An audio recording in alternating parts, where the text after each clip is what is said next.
Bonjour et bienvenue dans La Voix est libre. Ce matin, nous allons parler de la violence qui nous entoure à tout moment et qui est de plus en plus présente dans notre société et qui est commise par des jeunes de plus en plus jeunes en manque de repères et d'autorité.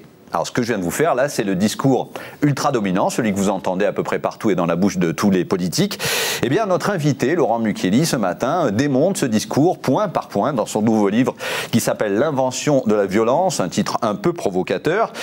Dans ce livre, Laurent Mukiele, vous êtes, je le rappelle, sociologue, directeur de recherche au CNRS et vivant dans le Gard. Vous démontez donc ce discours et vous dites carrément qu'on n'a jamais vécu dans une société aussi peu violente. Alors qu'est-ce qui vous permet de dire ça alors qu'on entend absolument partout le contraire?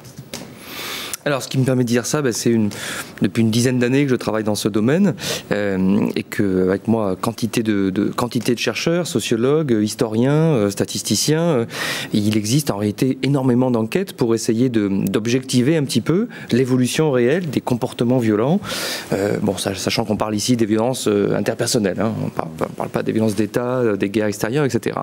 Alors, si on fait ce travail, et qu'on le fait un petit peu dans la durée, on a quand même de très bons travaux pour se faire une idée, disons, depuis la fin du Moyen-Âge à peu près, de l'évolution, effectivement, des comportements les plus violents, à commencer évidemment par les homicides, qui sont une des rares choses qu'on mesure assez bien à l'échelle historique.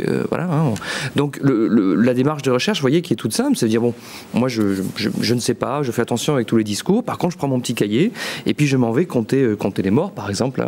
Et quand on fait ça, on s'aperçoit qu'effectivement, plus on remonte dans le passé, globalement, il y a toujours des petites variations de courte durée liées à tel ou tel événement ou tendance dans la société, mais globalement, plus on remonte et plus on s'aperçoit que la société d'autrefois était beaucoup plus violente que celle d'aujourd'hui. Alors prenons le cas des homicides, par exemple. Donc dans ce livre, c'est l'un des exemples que vous prenez. Il y a de moins en moins d'homicides, statistiquement, donc, dans notre société depuis plusieurs années. Alors c'est tout à fait clair. Alors d'abord à l'échelle historique, il y a 500 ans, on se tuait entre 40 et 50 fois plus qu'aujourd'hui. Quand même s'en souvenir, donc cette idée que vous avez, avant c'était mieux, c'est quand le avant, moi c'est la question qu'on peut poser. Et puis alors si on prend l'échelle même très courte, effectivement, les homicides, depuis le milieu des années 80, donc depuis maintenant plus de 30 ans, ils baissent régulièrement dans la société française, il faut le savoir, parce que c'est totalement contradictoire évidemment avec ce qu'on entend toute la journée. On peut même ajouter que depuis le milieu des années 90, donc depuis à peine 15 ans, en l'espace de 15 ans, jusqu'à aujourd'hui, 2010, dernière année complète dont on a un chiffre, eh bien le nombre total des homicides commis en France a été divisé par 2, ce qui est énorme en fait comme baisse.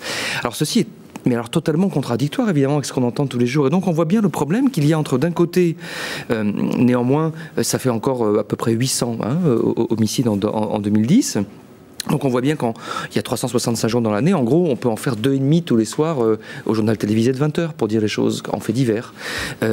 Donc on peut, en faisant ça, donner l'impression à la population que ce phénomène est omniprésent et que tous les jours, dans tous les coins, etc. Ce qui est à la fois vrai, bien sûr, ça arrive au fond de tous les jours, mais dans un pays de 66 millions d'habitants, et à la fois complètement faux dans cette idée que la violence est partout et que ces choses-là sont partout, puisque c'est le contraire. Continuons dans le constat. Vous dites les homicides ont baissé, très bien, mais par exemple, il y a des phénomènes nouveaux, comme par exemple, au début des années 2000, les tournantes, les viols par exemple, c'est vrai qu'on en entend beaucoup plus parler, et notamment ce phénomène des tournantes. Alors là aussi, c'est quand même une forme d'invention, c'est ça le sens du livre, non pas de l'invention des phénomènes de violence qui existent depuis toujours, mais l'invention de leur mise en scène en quelque sorte, et par ailleurs de leur récupération politique. Mais alors le cas des tournantes, tout à fait emblématique, donc 2001-2002, objet majeur du débat public, qui n'existe pas avant et dont tout le monde aura constaté qu'il a disparu depuis dans le débat public. Alors évidemment, dans la réalité, il existait avant et il existe toujours d'ailleurs aujourd'hui. Il y a là aussi un décalage complet. Alors lorsqu'on fait là aussi la recherche, on s'aperçoit que le discours dominant dont vous parliez en introduisant l'émission consistait à dire voilà un phénomène nouveau, en pleine augmentation et spécifique à ces fameux jeunes de cité, suivez mon regard, les jeunes issus de l'immigration. Or, eh bien, la recherche démontre que, c'est absolument pas nouveau, il suffit d'ouvrir un livre d'histoire pour s'apercevoir qu'on le trouve à toutes les époques, donc ignorance crasse de penser que c'est nouveau. 2, en augmentation, absolument rien scientifiquement ne permet de le dire. Tous les éléments d'enquête, de statistiques qu'on a plaident plutôt pour un phénomène stable dans le temps. Et 3, est-ce le fait de ces bandes de jeunes de cité? Eh bien non. Bien sûr qu'ils pratiquent le viol collectif, mais lorsqu'on va dans un tribunal dépouiller 1 année, 2 années, 3 années, on s'aperçoit qu'on le trouve aussi dans d'autres secteurs de la société. notamment au niveau intrafamilial, hein, avec les violences conjugales, notamment ce genre de... Alors par ailleurs, si on parle des violences sexuelles en général, oui, une des choses que je rappelle là aussi, c'est qu'il y a un décalage ici avec en plus toute la représentation fictionnelle qu'on peut avoir. Vous savez, pour aller à l'essentiel, quand on parle de la violence physique ou sexuelle et de la peur que ça suscite légitimement chez beaucoup d'entre nous, au fond, c'est quoi l'image dominante? Eh ben, c'est, vous savez, on rentre le soir, à la nuit tombée, la ruelle obscure, et puis sous le passage, sous le petit pont noir, l'assassin ou le violeur inconnu vous égorge, machin. Alors, bien sûr, il peut arriver un fait divers de ce type-là, mais statistiquement, ça n'existe quasiment pas. Si on parle des violences sexuelles, le premier type de viol, c'est l'inceste. Le deuxième, c'est le viol conjugal. C'est-à-dire que c'est le contraire de la menace inconnue. C'est au contraire, les plus grandes violences surviennent principalement dans la proximité en réalité. Et notamment la proximité familiale, hein, effectivement. Voilà. Donc il y a là aussi une contradiction totale entre l'imaginaire, hein, la peur et la fiction, et puis ce qu'est la réalité des comportements violents, des comportements criminels. Et puis vous le rappelez dans le livre, le viol collectif notamment, c'est quelque chose dont on a aussi parlé à une certaine époque avec les blousons noirs. C'est quelque chose qui est arrivé à cette époque-là. Tout à fait. Alors ce qui permet de dire un mot sur cette espèce aussi de panique centrale et de discours central actuel, surtout politisé bien entendu, autour des jeunes, voire des mineurs, hein, la fameuse délinquance ou la violence des mineurs, comme si c'était le problème numéro 1 de la société française. Enfin, c'est un montage politique incroyable. Bien sûr qu'il y a de la délinquance des mineurs, c'est évident, il y en a toujours eu d'ailleurs, hein, en particulier à partir de la préadolescence et à l'adolescence, etc. Tout ça est tout à fait clair. Mais alors c'est tout sauf nouveau. Dans les années 60, c'était effectivement les blousons noirs qu'on accusait d'être des jeunes en bande, violents, voleurs, commettant des viols collectifs, on en parlait à l'instant, etc. Et puis si on remonte un petit peu le temps, au début du XXe siècle, les médias avaient appelé ça les Apaches. C'était l'image du sauvage, hein, de l'époque. En réalité, c'est depuis le milieu du XIXe siècle que cette question est apparue. Je voulais lire d'ailleurs un extrait du livre, alors c'est assez parlant, hein, effectivement. C'est une thèse, l'auteur d'une thèse de doctorat en 1910, donc qui écrivait ça va vous rappeler beaucoup de choses. La criminalité juvénile augmente de jour en jour, l'armée du crime qui autrefois se composait d'adultes est maintenant composée d'enfants. Les faits divers des journaux suffisent à nous en convaincre. Leurs colonnes enregistrent au jour le jour des attaques à main armée exécutées par des bandits de 14 à 18 ans. C'était écrit en 1910. Et c'est vrai que c'est un discours qu'on croirait sorti d'une émission ou d'un journal d'hier ou d'avant-hier. Donc c'est vraiment, ça démontre effectivement que c'est loin d'être nouveau. Mais néanmoins, cette délinquance des jeunes, elle existe aujourd'hui, mais ce que vous dites dans le livre, c'est qu'effectivement, ce n'est pas vraiment lié à la violence, c'est plus le vol ou l'attentat sur les biens, en quelque sorte. C'est plutôt de cet ordre-là. Alors, il y a plusieurs choses. La forme de violence la plus classique qui existe chez les jeunes, en fait, nous la connaissons tous. Et a fortiori, nous, de sexe masculin, nous la connaissons tous. C'est la bagarre entre garçons. C'est la bagarre entre jeunes coqs. Hein.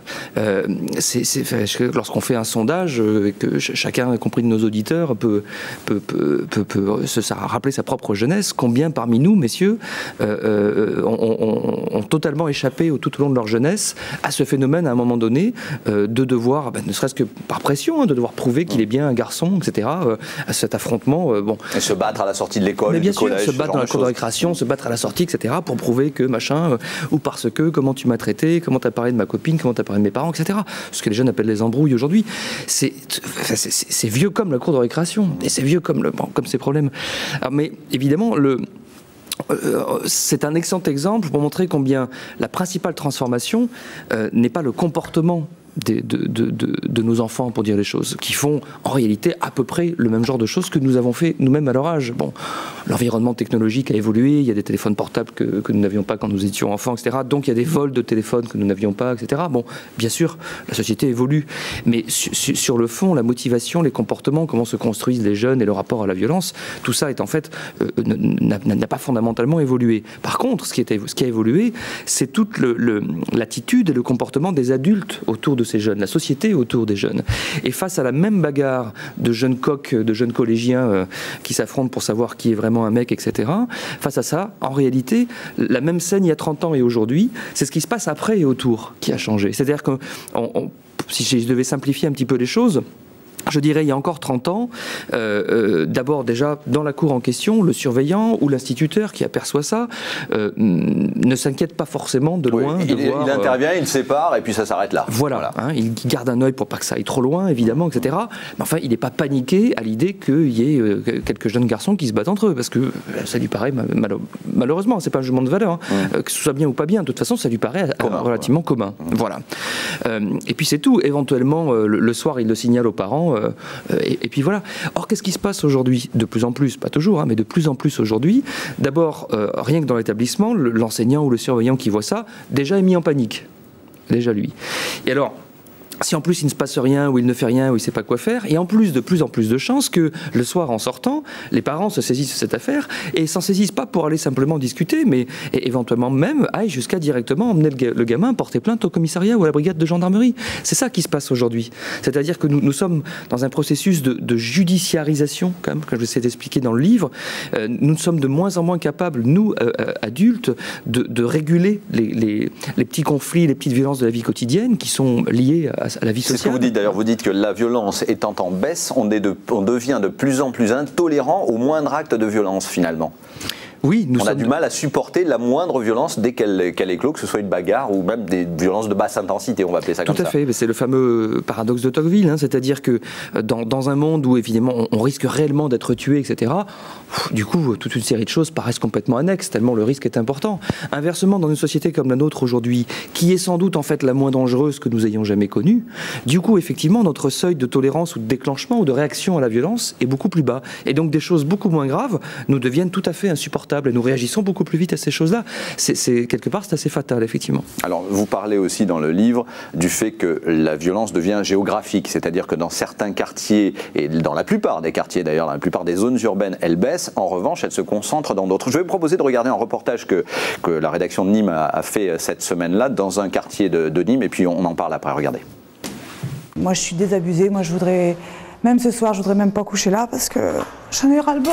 À chaque fois, maintenant, j'ai peur, moi.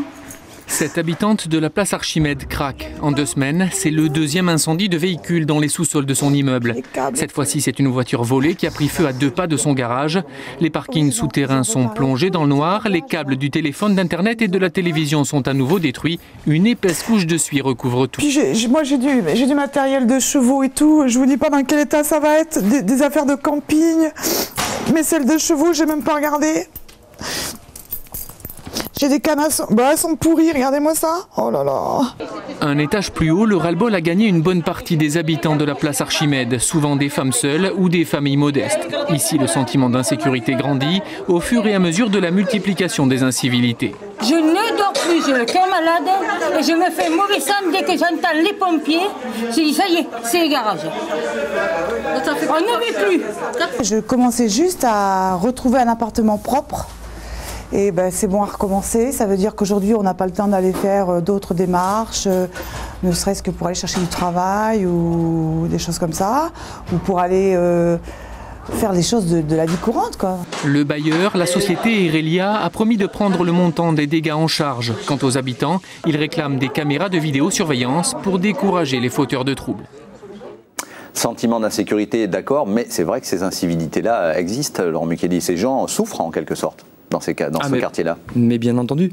Ce qui se passe en réalité, alors, dans les quartiers populaires, dans les quartiers les plus pauvres, les US, les zones urbaines sensibles, etc., ou les quartiers prioritaires de la ville, certains types de problèmes sont concentrés. Pas tous, hein, il y a aussi une espèce de fantasme dans la société, comme quoi il ne se passerait rien du tout dans les beaux quartiers, et puis tous les problèmes viendraient de ces zones pauvres, et puis bien sûr ces enfants d'immigrés, etc., et tout le problème viendrait d'eux. Ça, c'est totalement un fantasme ou un discours qui a des relents de racisme évidents.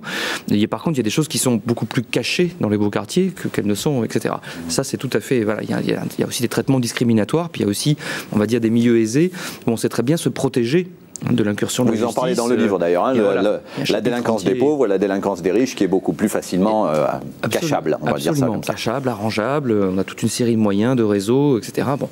Alors maintenant, une fois qu'on a dit ça, bien entendu qu'il y a certains phénomènes qui sont beaucoup plus concentrés, voire endémiques dans certains cas, dans les quartiers populaires, qui sont liés à la situation de ces quartiers. Nous vivons dans une société qui se ghettoise au fond. Hein.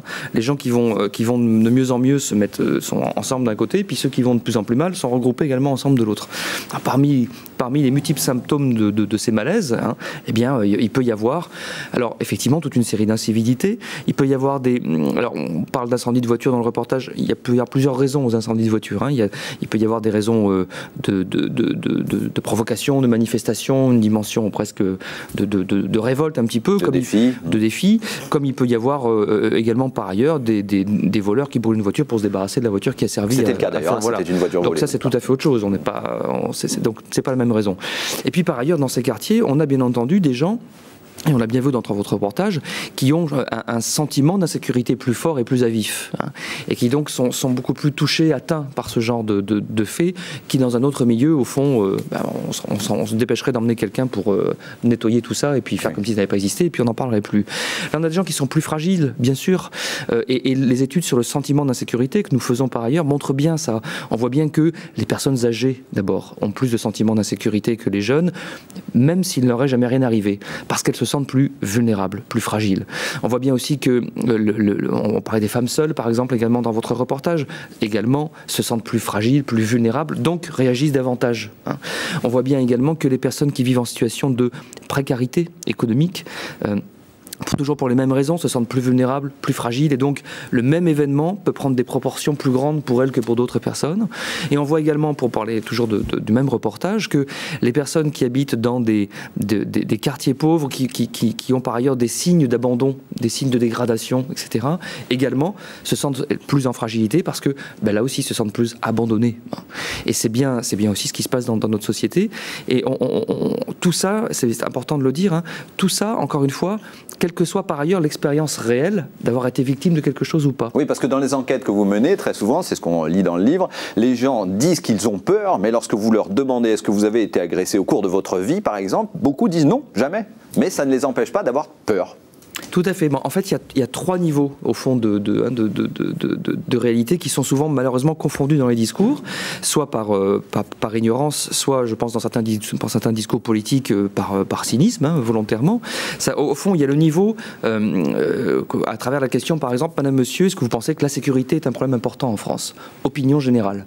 On a bien souvent, je me souviens encore récemment d'un sondage dans le Midi Libre, après un fait divers, je crois, donc on avait du coup, oui, 80% des gens qui disaient oui, c'est un problème très important. Ok. Dans la même enquête, on pose ensuite la question, vous, madame ou monsieur, personnellement, est-ce que vous avez peur quand vous rentrez chez vous le soir, par exemple? Alors là, effondrement du taux de réponse. Les mêmes gens qui ont répondu oui, c'est un problème très important en France, répondent non, moi personnellement, je suis pas concerné. Et alors si on prend la petite partie de gens qui néanmoins vont répondre oui, moi j'ai peur à titre personnel de chez moi, on leur demande ensuite, madame, monsieur, de quoi avez-vous été victime? Avez-vous été volé, cambriolé, agressé au cours des années précédentes? Et là encore, on s'aperçoit qu'il y a un décalage, c'est-à-dire que la majeure partie des gens qui ont peur ne disent pas par ailleurs que ça vient du fait qu'ils ont été récemment agressés, etc. Voilà. Donc on voit bien qu'il y a trois niveaux. C'est une ambiance en quelque sorte, hein, qui qui pèse sur les mentalités, on pourrait dire ça. Il y a un ensemble de facteurs, à la fois qui forgent des opinions et des représentations globales. Ça, c'est ce qui est le plus manipulé dans le débat public. Ensuite, il y a des peurs qui renvoient principalement aux fragilités, en réalité, personnelles et sociales. Et puis ensuite, il y a la réalité de l'exposition à pouvoir être volé, cambriolé ou agressé. Alors justement, c'est vrai que quand on prend votre livre, on sent la volonté d'expliquer vraiment, hein, d'être très clair, pédagogique en quelque sorte. On sent qu'il y a une volonté aussi de contrer cette espèce de discours qui crée cette ambiance aussi, notamment menée, on va voir à sa photo, par quelqu'un que vous citez 2 fois dans le livre, Alain Bauer, qui est quelqu'un qu'on voit dans beaucoup d'émissions, un spécialiste, un expert entre guillemets de la sécurité. Et on sent à travers votre livre qu'il y a un très fort agacement à l'égard de ces experts médiatiques qui trustent effectivement tous les plateaux, tous les journaux, qui en plus se targuent d'une certaine scientificité et qui en fait ont un intérêt derrière, mais qui oublient toujours de le dire. Alors, prenons l'exemple d'Alain Bauer par exemple. Vous le citez 2 fois, on l'entend beaucoup. Qu'est-ce qu'il a à vendre quelque chose, ce monsieur-là en fait, et on oublie de le dire. Alors oui, ce qui est très agaçant, c'est Alors évidemment, on n'est pas étonné que certains politiques s'emparent de ce thème électoral de mon Dieu, enfin, je joue sur la peur, hein, ayez peur, et puis votez pour moi, et enfin je rétablirai l'ordre. Et c'est régulier, hein, c'est récurrent, ça revient à chaque campagne. Complètement récurrent, oui, les mêmes choses produisent.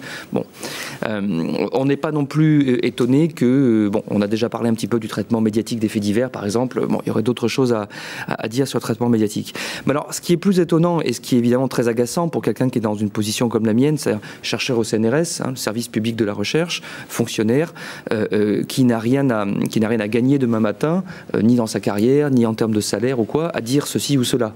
Et que je fasse un livre en disant attention, c'est un peu plus compliqué, ne disons pas n'importe quoi, etc. Ou je fasse un livre en disant oh mon Dieu, quelle horreur. Ça ne change rien du tout, vous voyez, est-ce que je suis... Vous aurez le même salaire, le même revenu à la fin Exactement, du mois, voilà. etc. Ouais. Or, il est clair que dans le débat public aujourd'hui, dans ces fameuses positions d'experts, il y a des gens qui interviennent et qui ont des intérêts tout à fait différents en fait dans la chose. Parce que par ailleurs, la sécurité, c'est aussi un marché de l'intelligence, un marché de conseil, un marché d'expertise.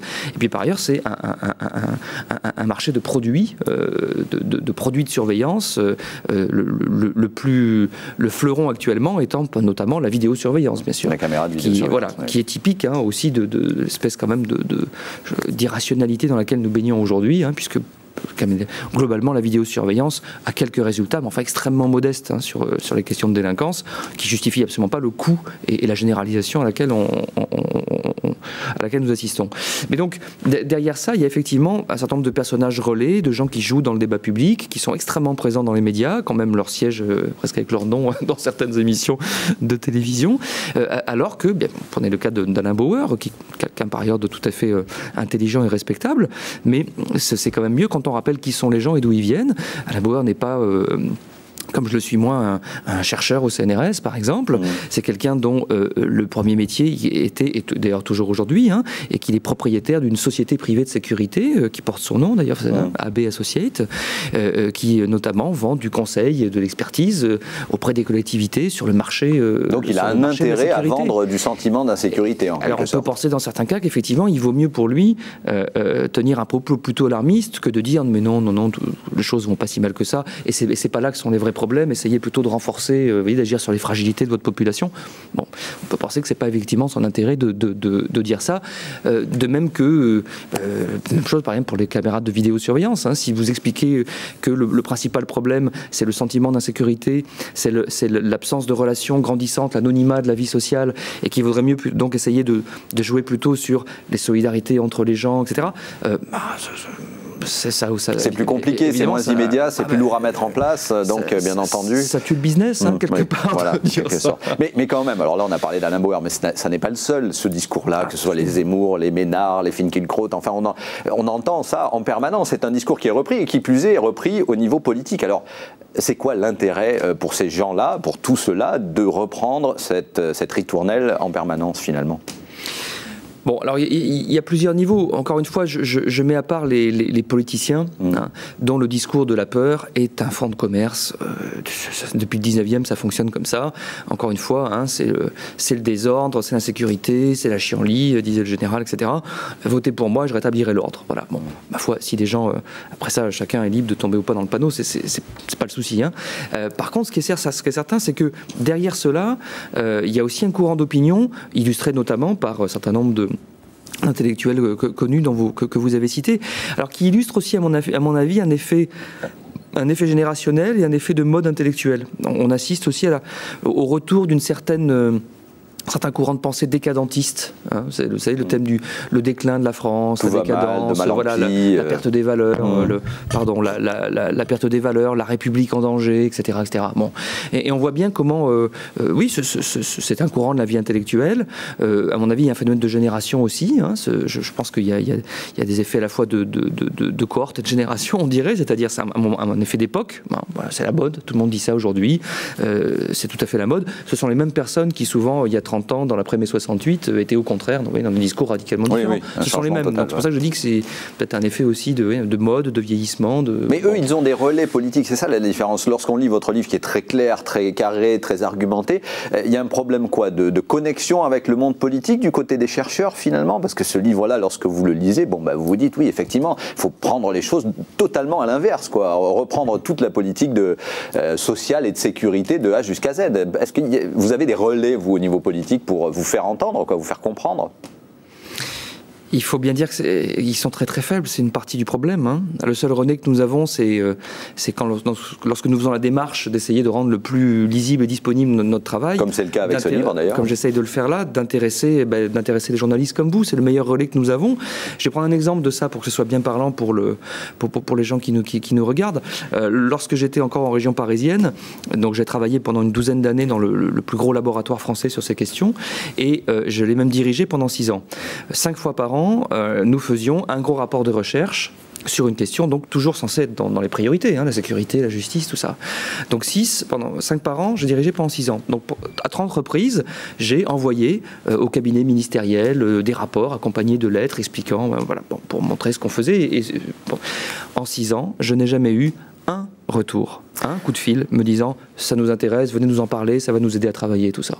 Bon, voilà, en tout cas, si vous voulez vous intéresser à cette question-là, je ne saurais trop vous conseiller la lecture de ce livre, donc L'invention de la violence par Laurent Mukieli, c'est chez Fayard, c'est un vrai outil d'autodéfense intellectuelle, et par les temps qui courent, ça fait du bien. Merci Laurent Mukieli, merci à vous de nous avoir suivis. Dans quelques secondes maintenant, votre journal régional de la mi-journée. Merci, bon week-end.